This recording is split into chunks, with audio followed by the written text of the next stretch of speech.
মা হঠাৎ আমায় ডাক দিয়ে বললো পেঁয়াজটা ভাজতো। তারপরে আমি রান্নাঘরে গিয়ে দেখি আলু ভেজেছে, টমেটোর কেটে রেখেছে, রসুন ছাড়িয়ে রেখেছে। তারপর মা দেখি কি একটা মশলা বানাচ্ছে, ঠিক আছে। আমি মাকে জিজ্ঞেস করলাম কি করছো?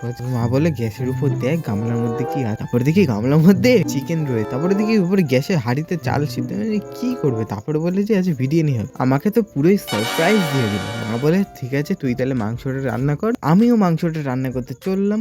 তো লাল লাল ঝাল ঝাল করে মাংসটা কষিয়ে নিয়ে ওর মধ্যে জল দিয়ে হালকা ফুটিয়ে নিয়ে মাংসটা আমি রান্না করার তৈরি। এবার এইদিকে মা ওইদিকে ভাত বসিয়েছিল, ভাতটা অলমোস্ট হয়ে গেছে। এবার আমি ভাবলাম আমিই তাহলে বিরিয়ানিটা যে করে ফেলি, মানে অলমোস্ট তো হয়েই গেছে, শুধু এবার চাল দিয়ে করতে হবে। হাড়ির থেকে আমি একটা গামলায় ভাতগুলো রাখলাম। একটা মা দেখি এইদিকে সব দুধ মুধ এইসব ভিজে যা যা মশলা লাগে সব করে রেখেছিল। এবার আমি সব এক এক করে লেয়ার করে মাংসগুলো দিয়ে দিলাম। তারপরে মা ওইদিকে আটা মাখছিল, আটাটা ওই গামলার চারিদিকে দিয়ে এবার 5 থেকে 10 মিনিট মতো হালকা ভাপ দিয়ে নিলাম গ্যাসের লো ফ্লেমে রেখে।